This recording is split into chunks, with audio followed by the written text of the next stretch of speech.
வணக்கம் நண்பர்களே! அரவிந்த் சித்து 08 என்ற என்னுடைய சேனலை அரவிந்த் சித்து தமிழ் கோச்சிங் ஃபார் ஐஏஎஸ் என்று பெயர் மாற்றியுள்ளேன். இனி அரவிந்த் சித்து தமிழ் கோச்சிங் ஃபார் ஐஏஎஸ் என்ற பெயரில் என்னுடைய சேனல் இயங்கும். இன்று என்ன டாபிக் பார்க்க போகிறோம் அப்படின்னா, யுபிஎஸ்சி சிவில் சர்வீஸ் எக்ஸாம் 2020 ப்ரிலிமினரியில் கேட்கப்பட்ட ஹிஸ்ட்ரி, ஆர்ட் அண்ட் கல்ச்சரில் கேட்கப்பட்ட கேள்விகளை தான் இன்றைக்கி நம்ம பார்க்க போகிறோம். வாங்க கிளாஸுக்கு போவோம். இன்றைய வகுப்பில் நாம் என்ன பார்க்க போகிறோம் அப்படின்னு பார்த்தீங்கன்னா, UPSC civil service preliminary exam 2020 history, art and culture அந்த இதுலேருந்து டாபிக் வந்து கேட்கப்பட்ட கேள்விகளை தான் இன்றைக்கி நம்ம பார்க்க போகிறோம். முதல் கேள்வி, with reference to cultural history of India consider the following pairs. அதாவது இந்திய கலாச்சார வரலாற்றை பார்க்கும்போது பின்வரும் எந்த இணைகள் சரியாக கொடுக்கப்பட்டுள்ளது, இதுதான் கேள்வி. Parivrajaka, renunciant and wanderer, shramana, priest with high status, upasaka, lay followers of Buddhism. இந்த 3 பேர் கொடுத்துருக்காங்க. பரிவ்ராஜகா அப்படின்னாக்கா அது ஒரு சான்ஸ்கிரிட் டேர்ம். அதோட மீனிங் பார்த்தீங்கன்னா சுற்றி திரிகிறவங்க, துறவிங்க, எந்த ஒரு நோக்கமும் இல்லாமல் அலையிறவங்க அப்படி சொல்லலாம். ஸோ அதுக்கான சரியான இணை தான் வந்து ரெனன்சியன்ட் அண்ட் வேண்டரர். அடுத்தது ஷ்ரமானா அப்படின்னு பார்த்துக்கும்போது அது வந்து வேத காலத்தில் தோன்றிய ஒரு முதல் மதம். அது எதுக்காகனாக்கா வேதத்தில் சொல்லப்படுற அந்த கருத்து கட்டளைகள், அவங்களுடைய பிராமணர்களோட அதிகாரம் இதெல்லாம் வேண்டாம் எங்களுக்கு, நாங்கள் வந்து தனித்து இயங்க விரும்புகிறோம் அப்படின்னு சொல்லி அவங்க வந்து புதிய ஒரு மதத்தை தோற்றுவித்தாங்க. இன்னும் சொல்லப்போனால் புத்த மதம் ஜைன மதத்துக்கு முன்னோடி மதமாக ஷ்ரமான மதம் இருந்திருக்கு. ஸோ அதுக்கான இணையாக சரியான இணை அந்த ப்ரீஸ்ட் வித் ஹை ஸ்டேட்டஸ் கிடையாது. ஏன்னா ப்ரீஸ்ட்ன்றது வந்து குருக்கள், புரோகிதர் இப்படிப்பட்டவங்களாம் ப்ரீஸ்ட்னு சொல்லலாம்.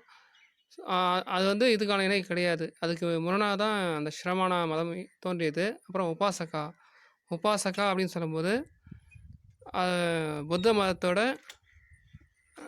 மதத்தை பின்பற்றக்கூடிய ஆண்களை தான் உபாசகான்னு சொல்லுவாங்க. So lay followers of Buddhism அப்படின்னு சொன்னாக்கா அந்த புத்த மதத்தை ஃபாலோ பண்ணுறவங்க. ஸோ இந்த இணை வந்து சரியாக கொடுத்துருக்காங்க. உபாசகா அப்படின்னாக்கா புத்த மதத்தை பின்பற்றக்கூடிய ஆண்கள், புத்த மதத்தை பின்பற்றக்கூடிய பெண்களை வந்து உபாசிக்கா அப்படின்னு சொல்லுவாங்க.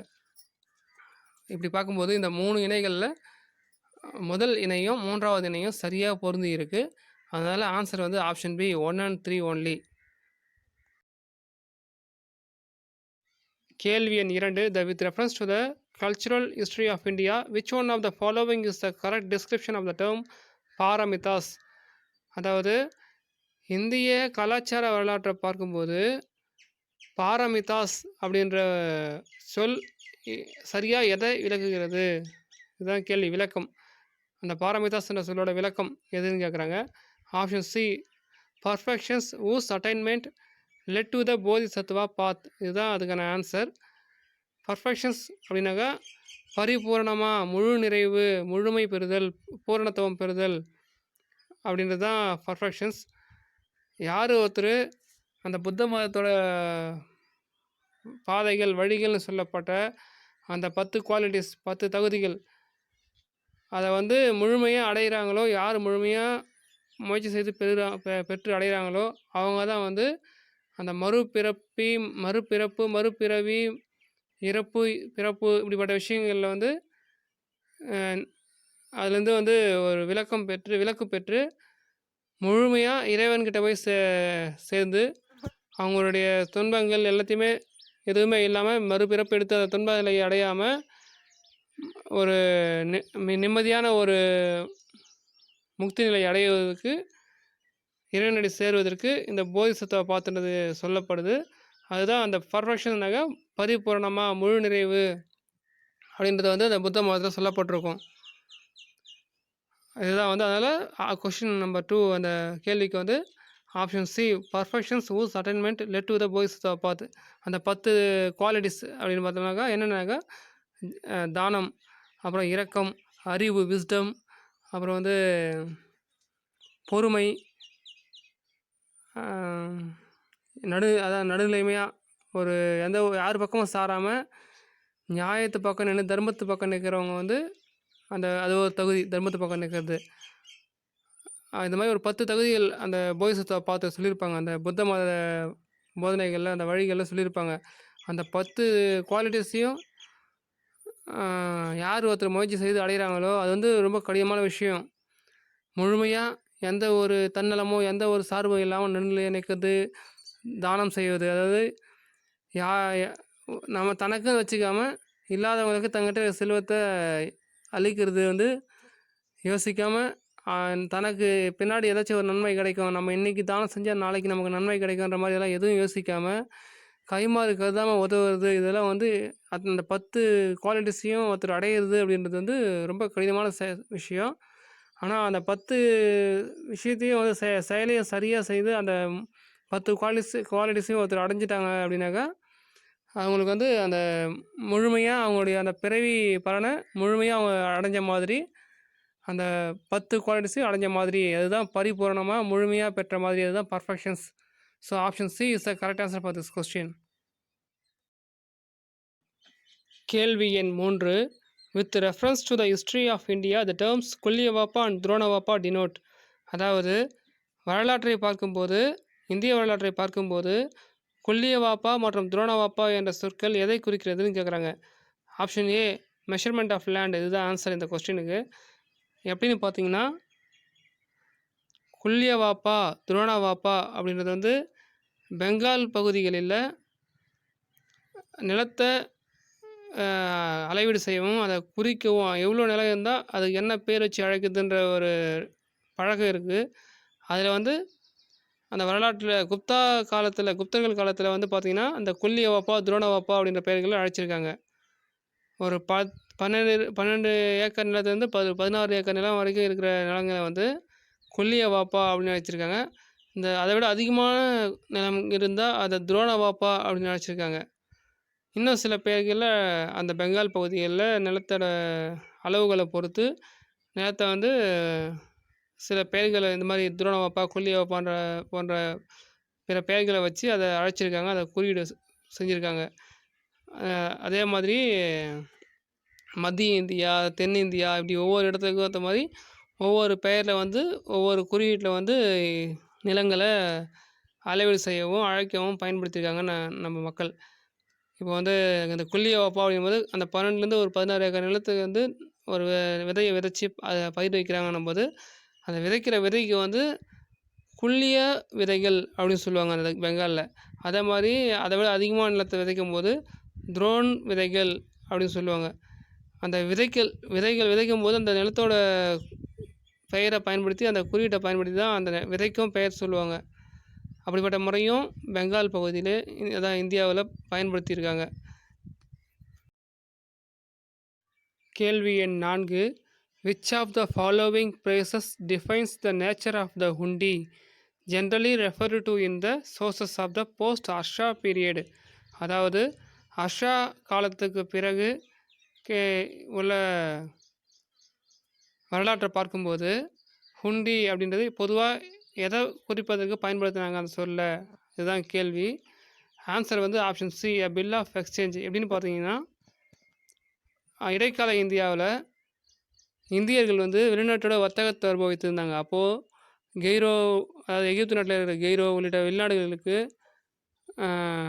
வர்த்தகம் செய்யும் போகும்போது அந்த ஒரு நோட்டு வந்து பயன்படுத்தினாங்க. அந்த நோட்டில் வந்து குறிப்பிட்டிருப்பாங்க, இவ்வளோ ரூபா இந்த நாளில் உனக்கு தரேன், இந்த நாளில் உங்கள்கிட்ட இந்த பொருளை வாங்குகிறேன், இல்லை இந்த பொருளை கொடுக்குறேன், இவ்வளோ ரூபா தரணும், இவ்வளோ ரூபா உனக்கு கொடுக்கணும், இப்படி ஒரு குறியீடு இருக்கும். அதில் குறிப்பிட்டிருப்பாங்க, இவ்வளோ ரூபா தரணும், எந்த டேட்டில் தரணும், யார்கிட்ட தரணும், இதெல்லாம் வந்து எழுதியிருப்பாங்க அந்த நோட்டில். அதுதான் ஹுண்டி அப்படின்னு சொல்லுவாங்க. அந்த நோட்டை தான் அந்த ஹுண்டி நோட்டு. இதுதான் வந்து ஒரு ஃபினான்ஷியல் இன்ஸ்ட்ருமெண்ட், அதாவது பொருளாதார கருவியாக, ஒரு வர்த்தகத்துக்கு பயன்படுத்தக்கூடிய ஒரு இடைக்கருவியாக இந்த வந்து ஹுண்டி நோட்டை பயன்படுத்தியிருக்காங்க அந்த நாட்டில். அந்த காலத்தில் நம்ம இடைக்கால இந்தியர்கள் ஹுண்டின்ற நோட்டை பயன்படுத்தியிருக்காங்க. அதில் வந்து இந்த டேட்டில் நான் உங்கள்கிட்ட இந்த பொருளை வாங்குகிறேன், இவ்வளோ ரூபா உனக்கு தரணும் அப்படின்னு எழுதியிருப்பாங்க. இல்லை இந்த நோட்டை கொடுத்தா நீ எனக்கு ரூபா தரணுன்ற மாதிரி, இந்த டேட்டில் உங்கள்கிட்ட இந்த நோட்டை கொடுக்குறேன், அந்த நோட்டை வாங்கிட்டு இவ்வளோ ரூபா எனக்கு தரணும், அதில் குறிப்பிட்டிருக்க பணத்தை நீங்கள் எனக்கு தரணும். இப்போ வந்து அதில் ஒரு 86 ருபீஸ் கொடுத்துருக்காங்கன்னா, அந்த 86 ருபீஸ் அவங்க தரணும். ஒரு 1000 ருபீஸ் அதில் எழுதியிருக்காங்கனாக்கா தர வேண்டியது அந்த ₹1000 இன்னொரு நபர் அவருக்கு தரணும்.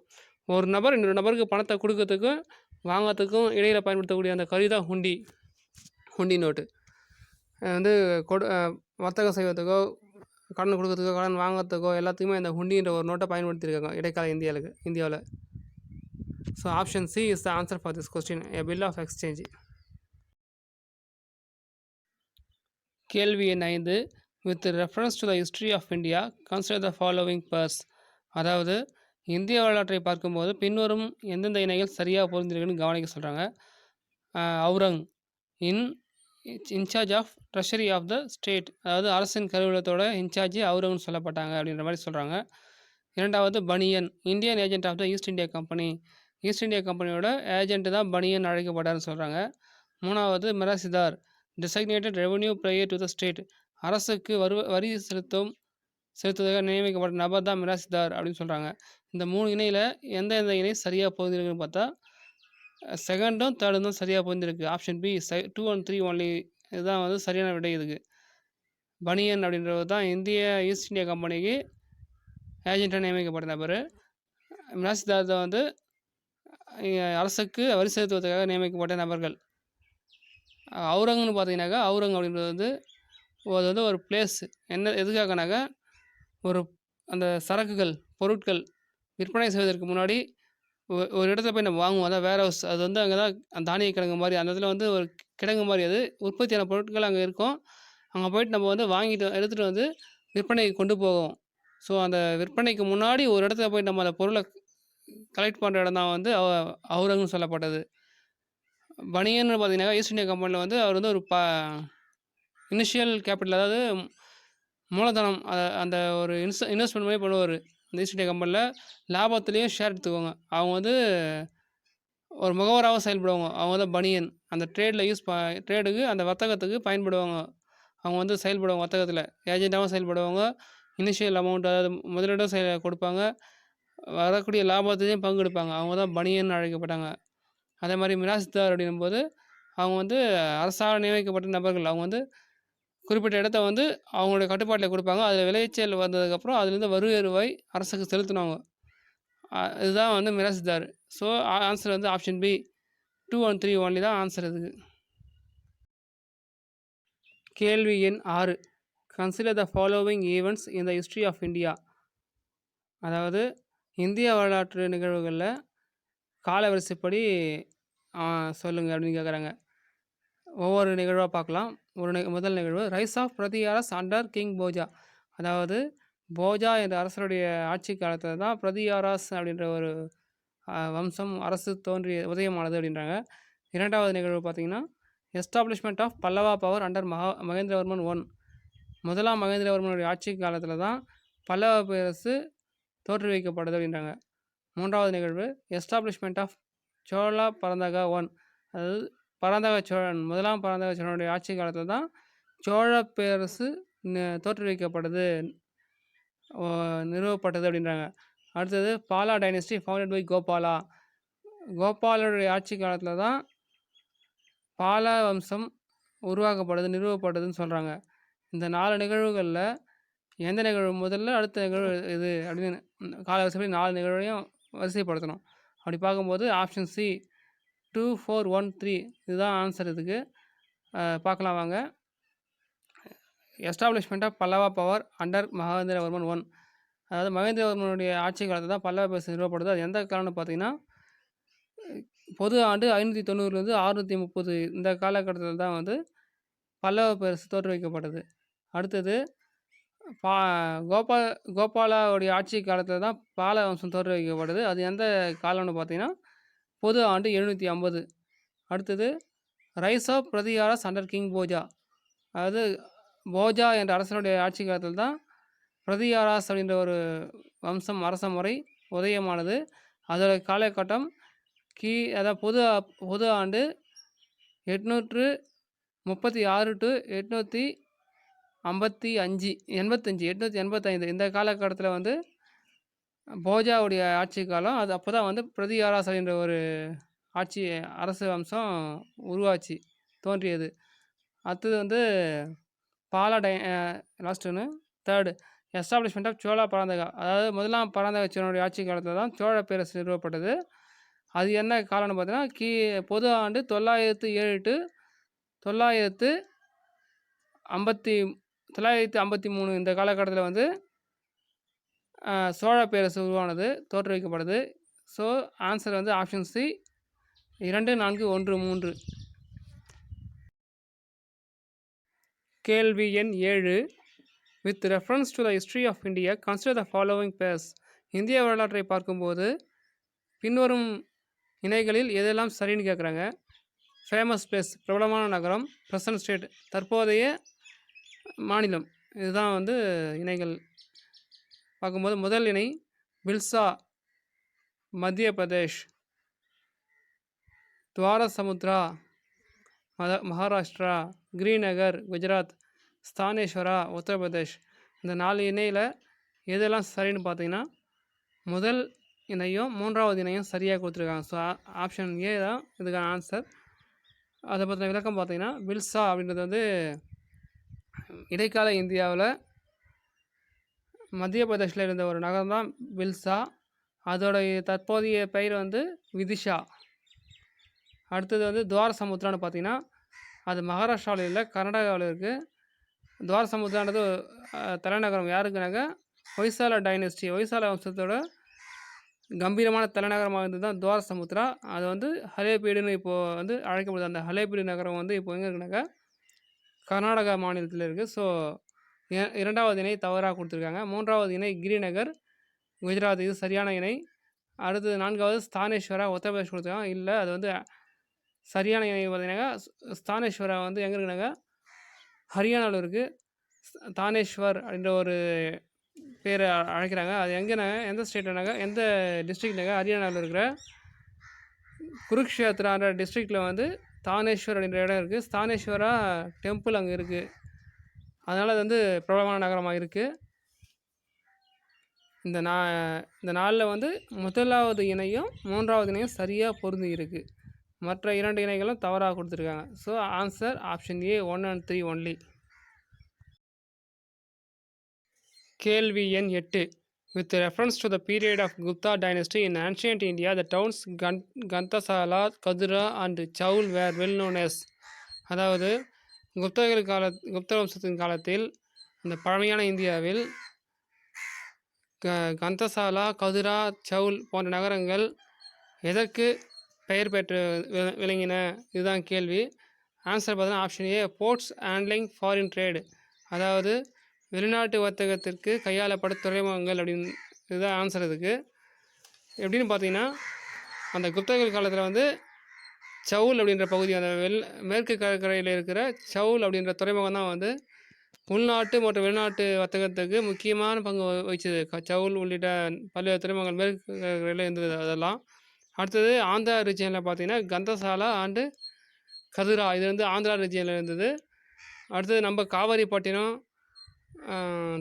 தொனாலி, இதெல்லாம் வந்து பாண்டிய அரசத்தில், அந்த பாண்டிய அரசருக்குரிய அந்த பகுதிகளில் இருந்தது. இப்படிப்பட்ட இடங்கள் வந்து அந்த போர்ட்ஸ், அந்த துறைமுகங்களாக இருந்து உள்நாட்டு மற்றும் வெளிநாட்டு வர்த்தகத்துக்கு முக்கிய பங்காற்றின. ஸோ இந்த கேள்விக்கான ஆன்சர் வந்து ports handling foreign trade, option A தான் கரெக்டான ஆன்சர். கேள்வி எண் 9. With reference to the scholars or literatures of ancient India's consider the following statements. அதாவது பழங்கால இந்தியாவில் வாழ்ந்த புலவர்கள், கற்றறிந்தவர்கள், அவர்களுடன் தொடர்புடைய வாக்கியங்களில் எதெல்லாம் சரி, கீழ்வரும் வாக்கியங்கள் எதெல்லாம் சரின்னு கேட்குறாங்க. முதல் வாக்கியம் Panini is associated with Pushyamitra Sunga. Second statement Amarasimha is associated with Harshavardhana. Third statement Kalidasa is associated with Chandragupta two. இந்த 3 ஸ்டேட்மெண்ட்டில் தேர்ட் ஸ்டேட்மெண்ட் மட்டும் தான் சரியான ஆன்சர் இதுக்கு. Option C 3 only is the correct answer for this question. எப்படின்னு பார்த்தீங்கன்னா பனினி வந்து பொது ஆண்டுக்கு முந்தைய 5 முதல் 6ஆம் நூற்றாண்டு காலத்தில் வாழ்ந்தவர். அடுத்தது புஷ்யமித்ர சுங்கான்னு பார்த்தீங்கன்னா பொது ஆண்டுக்கு 2ஆம் நூற்றாண்டில் வாழ்ந்தவர். அமரசிம்மா வந்து 2ஆம் சந்திரகுப்தரோட அரசவையில் இருந்த ஒருத்தர். அது ஸோ ஹர்ஷவர்தனா வந்து அது பொருந்தாது. அதே மாதிரி ஹர்ஷவர்தனா வந்து புஷ்யமித்ர சுங்காவோட காலத்தவர். ஸோ இப்போ பொது ஆண்டுக்கு 2ஆம் நூற்றாண்டு காலத்தை சேர்ந்தவர் அவர். காளிதாசா வந்து சந்திரகுப்தா 2 2வது சந்திரகுப்தரோட அரசவையில் இருந்தவர். So Kalidasa is associated with Chandragupta 2. இதுதான் வந்து சரியான விடை இதுக்கு. Option C is the correct answer for this question. கேள்வி எண் 10. Who among the following rulers advised his subjects through this inscription?